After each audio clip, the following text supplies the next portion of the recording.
Como en la novela de los Tres Mosqueteros, 20 años después, reaparece el Frontón México, el coso que nació en 1929 como Palacio de la Pelota y que se convirtió en orgullo de la colonia tabacalera, signo urbano por excelencia, referencia arquitectónica, va a resurgir en los próximos meses en un escenario en que se mantiene intacta la tradición, pero al mismo tiempo se transforma para darle otro sentido. El Palacio de la Cesta Vasca o Hayalay regresa pues a la escena y nuestra leyenda urbana nos cuenta hoy justamente esta historia, lo que es la raíz de este edificio singularísimo que se mantiene desde hace tantos y tantos años como una de las referencias obligadas cuando se visita la Ciudad de México. Mi nombre es Alberto Barranco Chavarría y esto es Leyenda Urbana.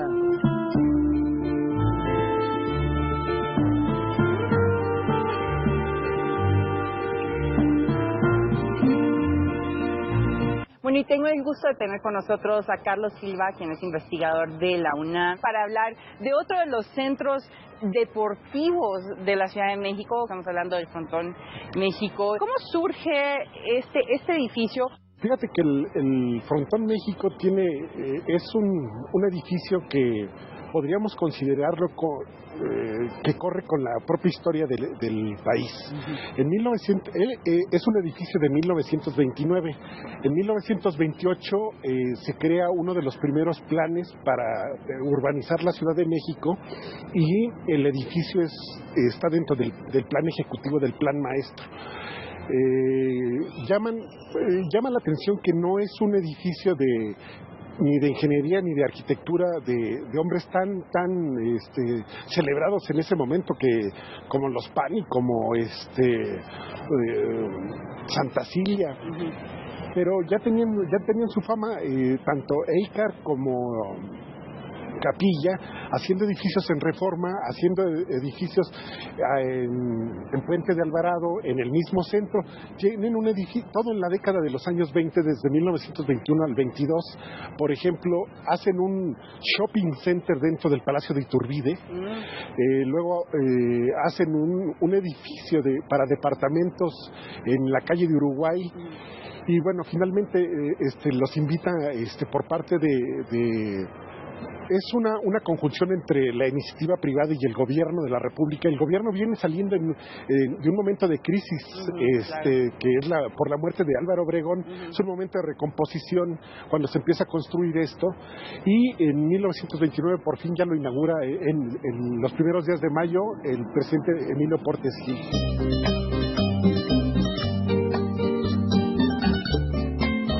Con la presencia del presidente Emilio Portes Gil, el 10 de mayo del año de 1929 se inauguraría este coso. Ahí estaba el empresario Carlos Bolena, ahí estaba también, desde luego, la presencia de quienes habían hecho esta obra maravillosa del estilo Art Deco, el que entonces privaba en nuestro país.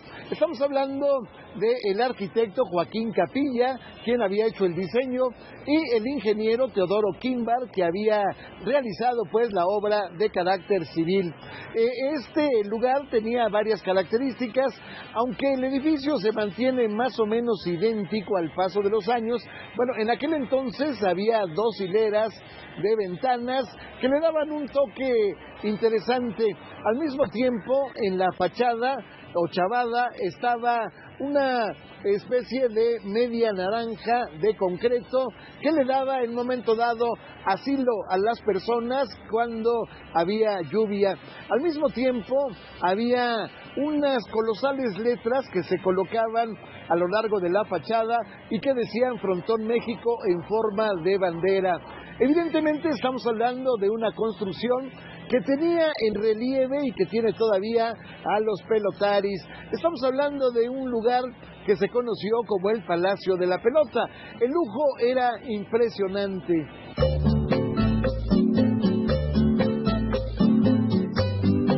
Este edificio tiene características muy peculiares. Tan en boga el Art Deco, que es simetrizar todo aquello de la arquitectura neoclásica. Lo vemos en estas soluciones rectilíneas, y además goza de estas características tan peculiares del famoso escultor Oliverio Martínez, que puso ahí su sello en estos grabados prehispánicos, que justamente el juego de pelota tiene un poco de evolución en esto de la pelota vasca, claro, ya con sus asegúnes, ¿no? Pero bueno, sí es muy famoso. Dicen que se volvió un lugar tan lujoso, por eso te decía que va de la mano de la historia de México, que cuando se inauguren, en todas las noticias, en todos los diarios del país, lo inauguraron todas las estrellas del cine del momento, de la industria, de la política, y vienen y así lo anunciaron en el periódico con bombo y platillo, diciendo que era un lugar especial para tan refinado como el pañuelo para una dama, y con sabor francés.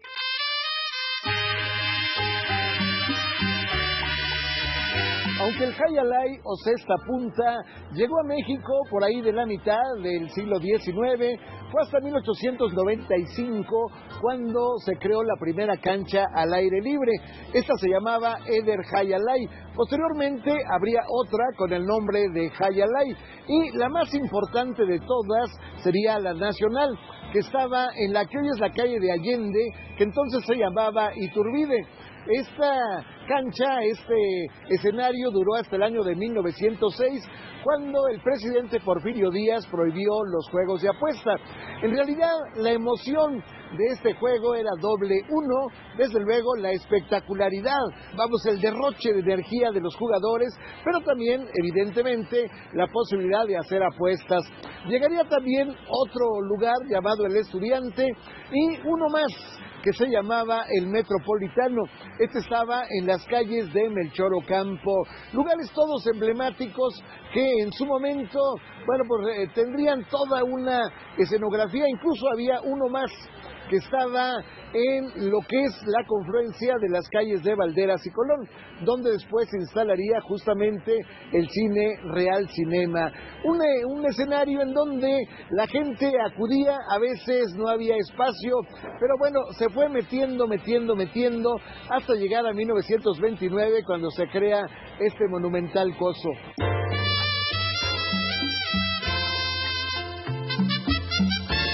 Era venir al lugar, disfrutar del juego de pelota vasca, del Jai Alai, pero también, fíjate que se volvió un centro de apuestas a mucho nivel. De hecho, se ha comentado mucho que el sitio fue perdiendo la esencia, y el juego era una mera pantalla, porque ya las tribunas las ocupaban totalmente los apostadores, pero ahí se apostaba no solamente de la pelota, sino se apostaba del box, se apostaba de las carreras en el hipódromo, claro, se apostaba ahí se arreglaban todos los negocios. O sea, se volvió como un gremio también de apostadores. De apostadores, cuando se permite. También. Era un poco como la permisibilidad que daba el Estado para que pudiera haber ese tipo de lugares. Era legal. Era legal, o por lo menos no estaba prohibido, ¿no? Claro. Llega un momento en la época de Uruchurto, ya hacia su tercer periodo, sí, donde por supuesto que suspenden las apuestas, y digamos el deporte como tal no viene a pique, porque todavía en los años 70 tiene un relumbrón, pero sí ya perdió su esencia.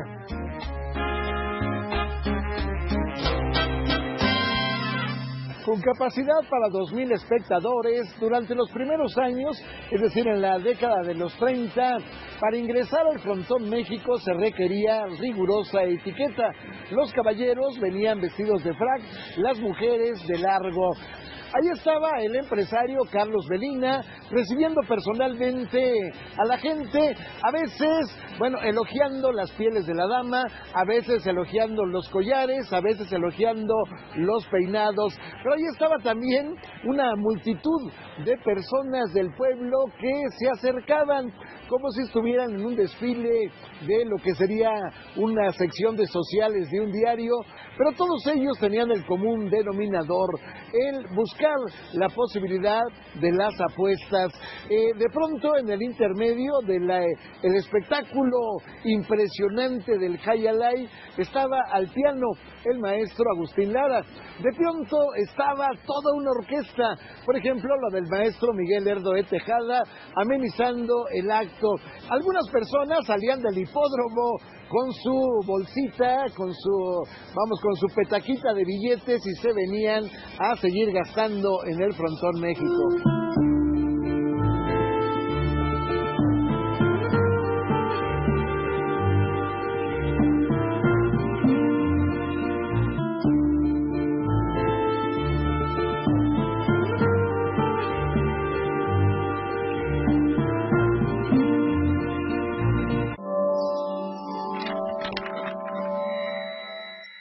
No te puedes perder la revista central del mes de junio.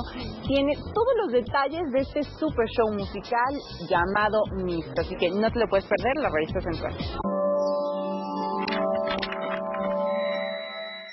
La posibilidad de este coso, el Frontón México, no solamente era para el espectáculo inolvidable del Jay Alay, sino también para otro tipo de eventos. Por ejemplo, en 1939, a convocatoria de Manuel Gómez Morín, que había sido rector de la Universidad Nacional Autónoma de México, que había sido uno de los llamados 7 sabios, se hizo la asamblea constitutiva del Partido Acción Nacional.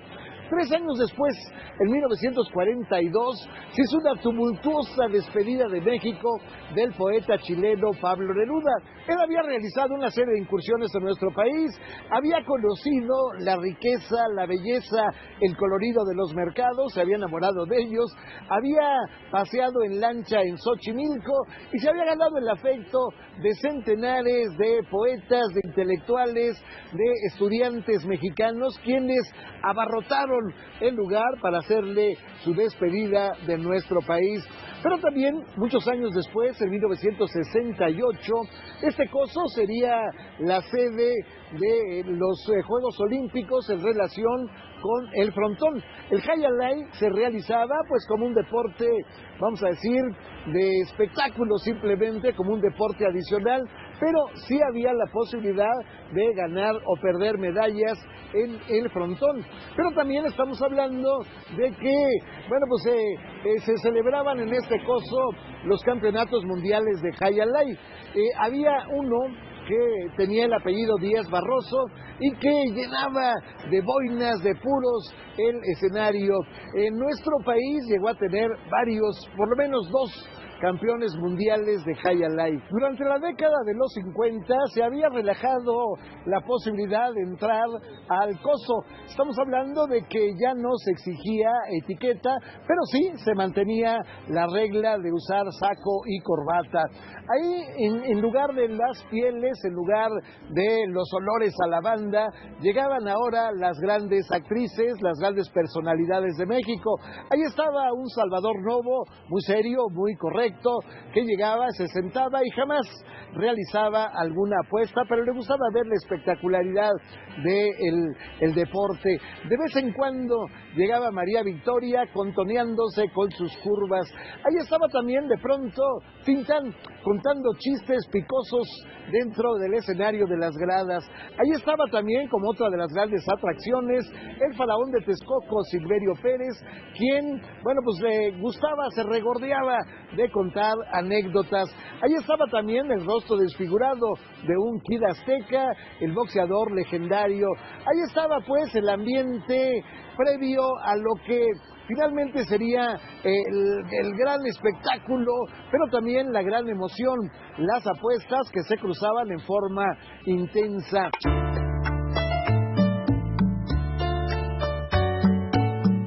tenía un cabaret, tenía un lobby, tenía un muy buen restaurante,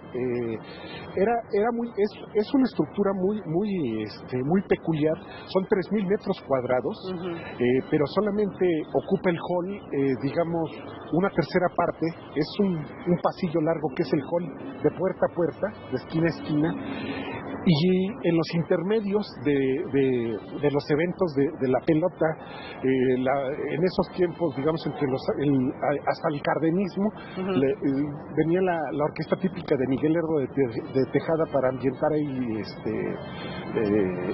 pues el lobby para que la gente disfrutara un poco. Y luego se empezó a utilizar el lugar también para otros eventos.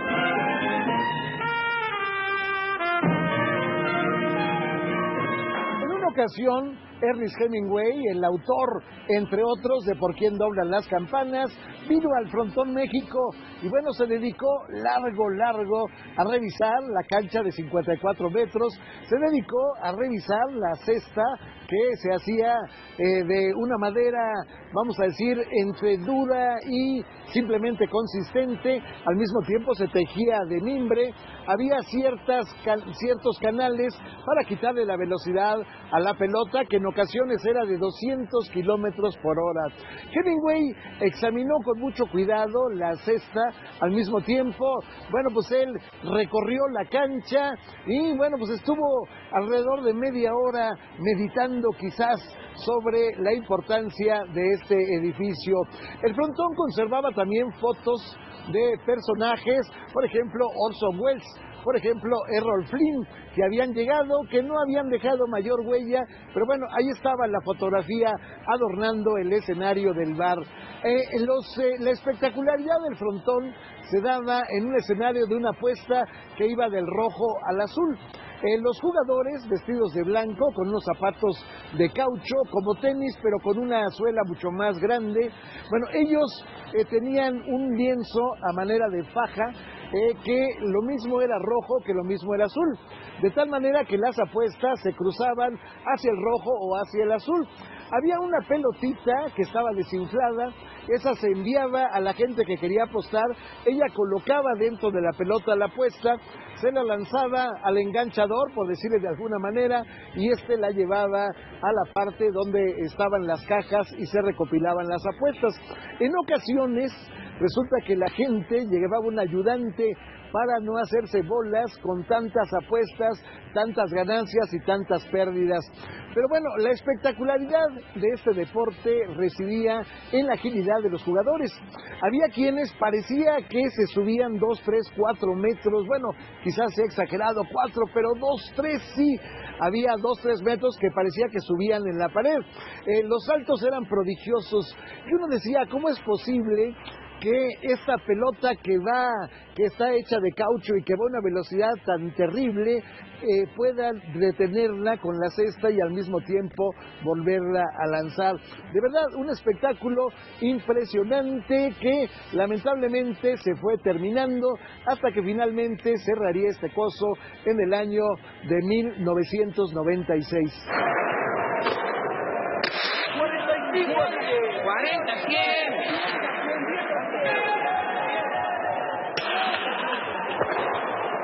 Con argumento ni más ni menos de Luis Espota y con el guión de José Revueltas, se filmaría una película de Roberto Gabaldón llamada La Noche Avanza. El tema central era justamente un jugador de cesta punta, un jugador de Jaya Alay, que era Pedro Armendáriz. Pedro Armendáriz era un hombre como muchos de los jugadores que llegaban en un escenario, vamos a decir, de enorme lujo. Los carros, ya Packard, ya Cadillac, se medían en metros.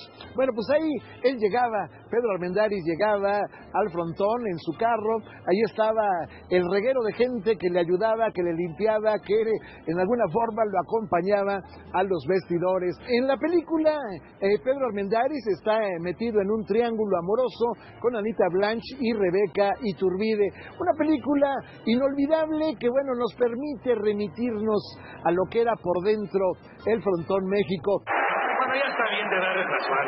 Los voy a dejar en 20 para que aprendan a reconocer. y voy a seguir peloteando un rato mientras ustedes descansan, porque si no me voy a enfriar. 150. 100 a 50. 40, 100. 180. 50 paradas. Pero por fuera también hay una escena desgarradora de una película que se llama Víctimas del Pecado. Ninón Sevilla, que era una mujer que trabajaba en un cabaret, de pronto se da cuenta de que una de sus compañeras, una suripanta que había tenido un hijo, lo iba a tirar porque el marido ya, o el amante, ya no la quería. Y entonces llega a esta mujer a tirarlo justamente en un bote de basura que estaba enfrente del Frontón México. Se ve la escena del Monumento a la Revolución, se ve la escena del Frontón México en el momento en que esta mujer reclama en sus brazos al niño para poder educarlo.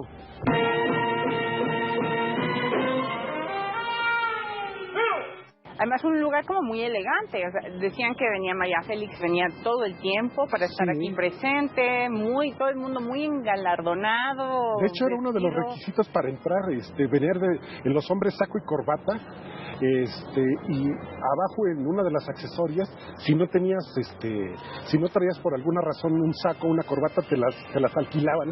Al estilo europeo. Exacto, te las alquilaban, y también al lado vendían unas famosas de toda la vida tortas de ensalada de pavo, que eran buenísimas, y que todos los cronistas, tanto del box como taurinos, hablan de los que no se quedaban a oír a la típica de Don Lerdo, entraban a las tortas.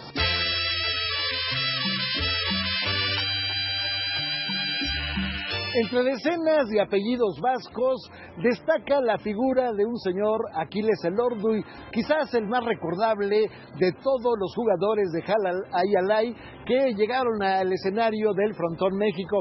Pero también había uno que, pues tenía doble función. No solamente era un gran jugador, sino también un gran corredor de automóviles. Estamos hablando de Moisés Solana.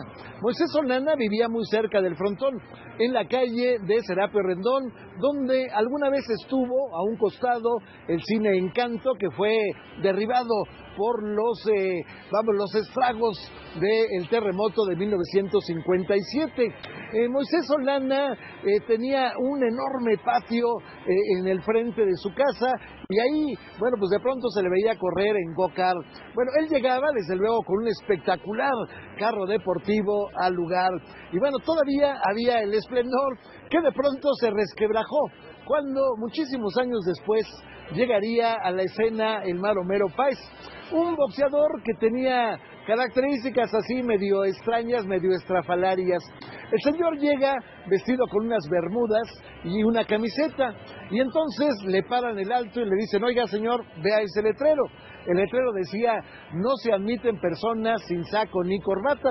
Pues rápidamente alquiló el saco, alquiló la corbata, pero se dejó la camiseta y se dejó las bermudas. El Frontón México tuvo varias suspensiones, 6 en total durante toda su existencia. La última de ellas había durado varios años, ya sea a veces que se acababa la fiesta por una huelga, se acababa la fiesta por una remodelación o se acababa por una clausura.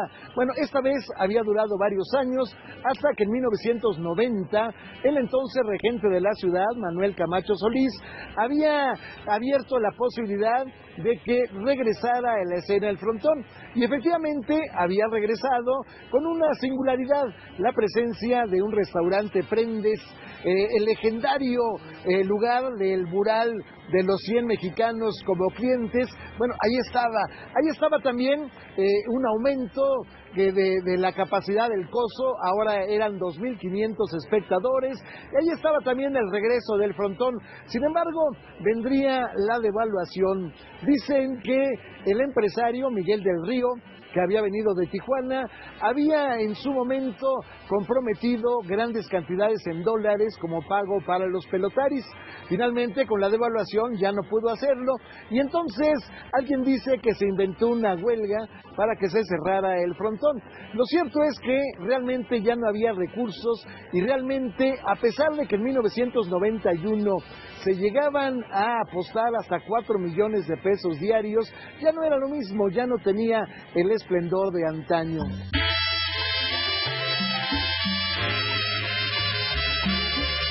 el famoso cronista de noticias mexicano Agustín Barrios Gómez, que era uno de los movía la cabeza cuando hablaba de las noticias, fue muy criticado después de sus comentarios acerca del movimiento del 68. Un día sufrió aquí un colapso nervioso porque no le hacían caso a los pelotaris, porque él estaba llevando las apuestas. Entonces estaba pegado en las rejas, pero no le hacían caso. Pues muchísimas gracias, Carlos, por estar con nosotros aquí en Leyenda Urbana, hablar de este magnífico edificio que esperemos, yo espero algún día poder entrar. Ya estaremos viniendo a hacer un programa desde adentro, disfrutando de los pormenores del deporte. Exactamente, muchas gracias. Gracias por la invitación, sí. Seguimos en Leyenda Urbana.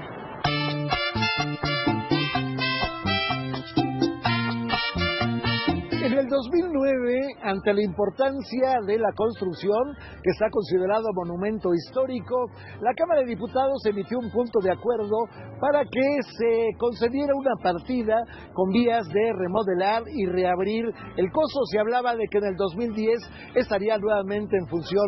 Sin embargo, por alguna circunstancia no llegó a cuajar la idea y sería finalmente hasta hace unos cuantos meses cuando, pues se reunió el gobierno del Distrito Federal, de la ahora Ciudad de México, se reunieron también el empresario que lo había comprado hace muchos años, Antonio Cosío, junto con su hermano Moisés, ya fallecido, y finalmente se ideó que regresara este coso ahora como centro de espectáculos y apuestas.